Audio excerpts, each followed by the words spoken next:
Good evening, Mangalore. You're tuned into Daily News Podcast, your prime source for local insights and beyond. Today's stories will take you from the heart of our community to the broader national stage, covering everything that matters.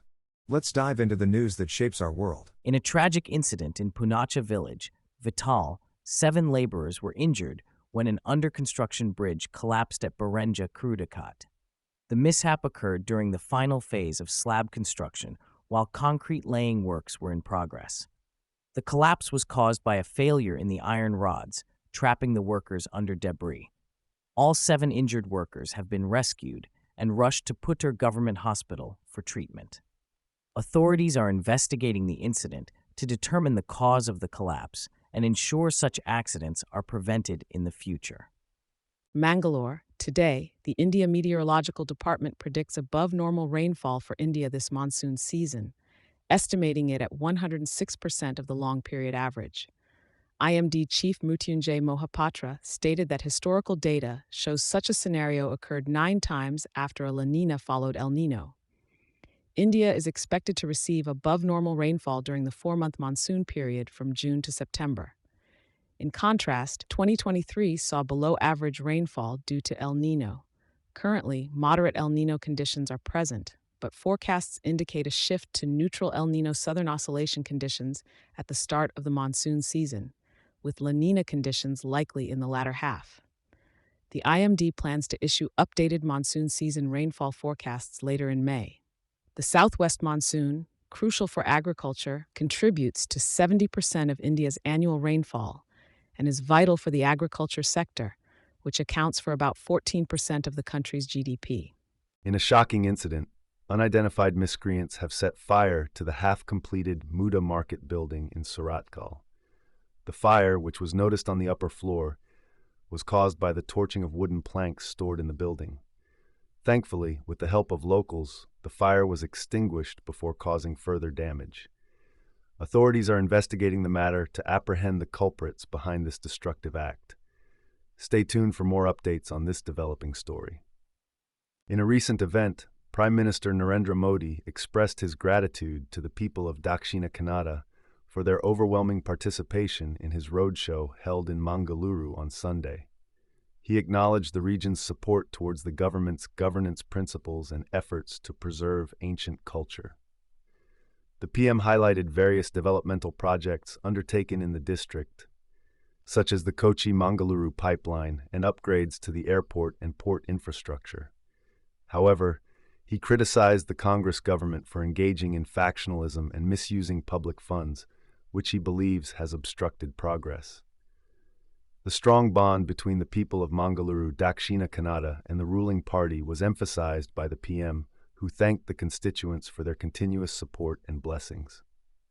In a timely intervention, a fire broke out at a warehouse near KSRTC bus stand in Mangalore, moments before the PM's roadshow. The incident, reportedly caused by a short circuit in a refrigerator, led to the destruction of medicines stocked in the warehouse. Quick response from the fire service personnel prevented the fire from spreading to adjacent areas, averting a potential disaster. Further investigations are underway to determine the extent of damage caused by the mishap. Bisu Parba, the New Year and Harvest Festival of the Tulu region, was joyously celebrated in Mangaluru on April 14th. Tuluvas welcomed the first day of Pagu, the first month of the Tulu calendar known as Thingad Singad, with traditional rituals. Families woke up early, bathed and offered prayers before the idol of God, adorned with fruits, vegetables, and gold ornaments. The day was marked with various agricultural rituals and the coming together of relatives to seek blessings and enjoy a feast. Bisu Festival signifies the start of prosperity and good fortune, with special worship ceremonies at Daivaradani, Chavadi, and temples. The day ended with the delicious traditional dish prepared by families as part of the celebrations.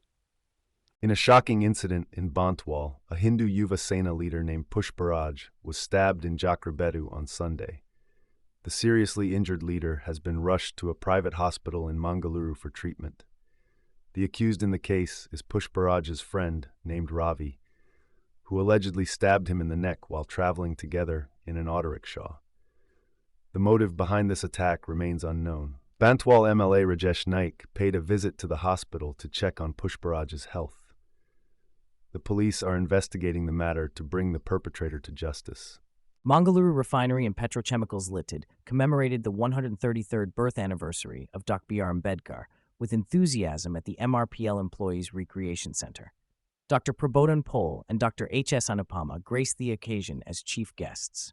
Dr. Pol emphasized Dr. Ambedkar's life story, calling for his ideals to inspire us to strive for equality in society. Dr. Anupama praised Dr. Ambedkar's tireless dedication during times of caste discrimination. MD Mundkur Shamprasad Kamath highlighted Dr. Ambedkar's contributions to India's financial stability. Director Sanjay Varma stressed Dr. Ambedkar's role in fighting caste discrimination and promoting gender equality. Director Vivek C. Tonganokar urged the audience to embrace Dr. Ambedkar's teachings. The event concluded with floral tributes to the architect of the Indian Constitution. An affluent Jain couple from Gujarat, Bhavesh Bhandari and his wife, have donated nearly 200 crore and adopted monkhood. Inspired by their children who embraced monkhood earlier, the couple will commit to a life of renunciation at an event later this month. After taking the pledge on April 22nd, they will walk barefoot across India living on alms. Known for their immense wealth, the Bhandari family's decision to renounce material possessions has gained attention across the state. This isn't the first such instance in the region, with other wealthy individuals like Bavarlal Jain also opting for a life of restraint. The ceremony, where they donated all their possessions, including mobile phones and air conditioners, showcased their dedication to the ascetic path. In Jainism, taking diksha signifies a significant commitment to forsake material comforts and embrace a life of simplicity. The Bhandari couple's journey towards salvation mirrors similar decisions made by other affluent families in the past, illustrating a deep spiritual calling within these individuals. Tragedy struck in Rajasthan's Sikar district as 7 members of a family hailing from Meerut, Uttar Pradesh, were engulfed in flames after their car crashed into a truck and caught fire. The family, returning from Salasar Balaji Temple, met with a horrific accident when their car collided with a truck while attempting to overtake another vehicle. Despite the desperate attempts of bystanders, they could not escape the blazing inferno and were pronounced dead before the fire was extinguished. The victims have been identified as Neelam Goyal, Ashutosh Goyal, Manju Bindal, Hardik Bindal, Swati Bindal, and their 2 young daughters. The truck driver and helper managed to escape unhurt. The investigation is ongoing as the police trace the origins of the ill-fated car to bring closure to this heartbreaking incident. In Mangalore news today, the Supreme Court has scheduled the hearing of Delhi Chief Minister Arvind Kejriwal's plea challenging his arrest by the Enforcement Directorate for after April 29th. The Delhi High Court had earlier dismissed his plea, leading to an extension in the Chief Minister's judicial custody at Tihar Jail until April 23rd. The 2-judge Supreme Court bench has issued a notice to the ED seeking a response by April 24. Senior lawyer Abhishek Manu Singhvi, representing Kejriwal, highlighted selective leaks in the case and pointed out that the CM was not initially named in the charges sheet. Kejriwal's petition asserts his arrest was politically motivated. Meanwhile, Punjab Chief Minister Bhagwant Mann visited Kejriwal in jail.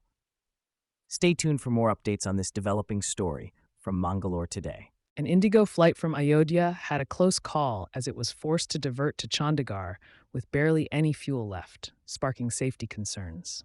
Deputy Commissioner of Police, Crime, Satish Kumar shared his harrowing experience, stating the flight was scheduled to arrive in Delhi at 4:30 p.m., but faced bad weather. After 2 failed landing attempts, the pilot announced they would divert to Chandigarh. Passengers were in a panic, with some even vomiting. The flight landed in Chandigarh with only 1 or 2 minutes of fuel left, raising questions about SOP violations. Retired pilot Shakti Lumba called it a gross safety violation and demanded an investigation. Social media users highlighted the incident, but Indigo is yet to issue a statement. Concerns are now being raised about the adherence to safety procedures in such situations. In a diplomatic move, Iranian Foreign Minister Hossein Amir Abdullahian has agreed to allow Indian authorities to meet the 17 Indian crew members of the cargo vessel seized by the Iranian military near the Strait of Hormuz. External Affairs Minister S. Jaishankar had a telephonic conversation with Amir Abdullahian, where he requested the release of the Indians on board the vessel MSC Ares. It is reported that the ship was seized due to its alleged links with Israel. The Mediterranean Shipping Company, which owns the vessel, is coordinating with authorities to ensure the well-being of the crew members. The crew comprises nationals from India, the Philippines, Pakistan, Russia, and Estonia. Indian officials are in touch with Iranian authorities to secure the release of the 17 Indian crew members. In recent news from Mangalore today, Indian Computer Emergency Response Team, CERT-IN, has issued a critical security warning for Microsoft Windows PC users. The alert highlights a vulnerability affecting multiple Windows versions, including Windows 10 and even the latest Windows 11. This security threat arises from flaws in access restrictions and the implementation of the Mark of the Web feature in Microsoft Windows, allowing hackers to bypass security measures and introduce malware into systems. CERT-IN has reported active exploitation of these vulnerabilities, urging users to update their systems with the latest patches released by Microsoft to safeguard against potential cyber threats. Windows versions impacted include Windows Server 2012, Windows Server 2008, Windows 10, and Windows 11. For detailed information on affected versions, viewers can refer to the CERT-IN Bulletin site.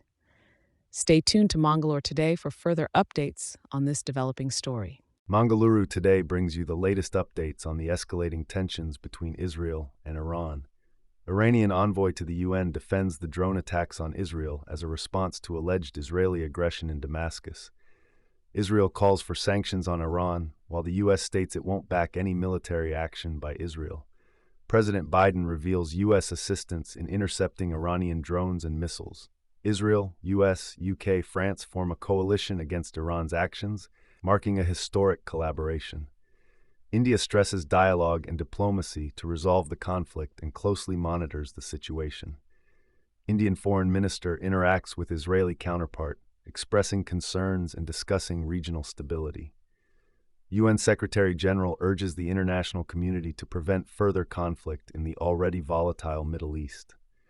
Stay tuned to Mangalore Today for more updates on this developing story. In a recent update, the Iranian Foreign Ministry has confirmed that Indian government officials will be permitted to meet the 17 Indian crew members on board the Israel-linked cargo ship seized by Iran. This development follows External Affairs Minister S. Jaishankar's outreach to his Iranian counterpart, expressing concerns over the well-being of the crew. The Iranian Foreign Ministry assured that representatives from the Indian government would soon have access to the detained crew. The Indian government has been actively engaged in negotiations with Iran to secure the release of the crew since the ship's capture. In light of the escalating tensions between Israel and Iran, India has emphasized the importance of de-escalation and diplomatic solutions. Meanwhile, India has alerted its embassies in the region to closely monitor the situation and ensure the safety of the Indian community. In a shocking incident outside Bollywood actor Salman Khan's residence in Mumbai, two suspects from Haryana's Gurugram, believed to be associated with gangster Lawrence Bishnoi's gang, were caught on CCTV firing gunshots. The suspects, identified as Vishal and Rohit Godara, carried out the attack following a string of violent crimes, including the murder of a businessman in Gurugram. The suspects, disguised in caps and backpacks, fled the scene after abandoning a stolen motorcycle near Bandra. An online post by Bishnoi's brother claimed responsibility for the attack, warning the actor. Maharashtra Chief Minister Eknath Shinde has assured Mr. Khan of support. The incident comes after threats made by Bishnoi against the actor for his 1998 black buck hunting case. Mumbai police have heightened security for Mr. Khan following past threats and a recent threat call. The suspects remain at large, and the investigation is ongoing. In a tragic incident, Kannada film producer and businessman Soundarya Jagadish passed away following an alleged suicide attempt at his residence in Mahalakshmi Layout, Bengaluru. The police confirmed the incident, stating an investigation is ongoing. A friend of Jagadish clarified that his recent bank notice was not related to the incident, dismissing misleading reports of a cardiac arrest.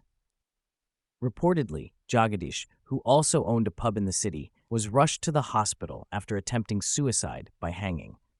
The producer was known for films like Snehitaru, Apu Papu, Mast Majamadi, and Ramlila. The pub owned by Jagadish was previously in the news for a controversy involving late-night partying, leading to a temporary cancellation of its license. Our thoughts are with the family and friends of Sundarya Jagadish during this difficult time.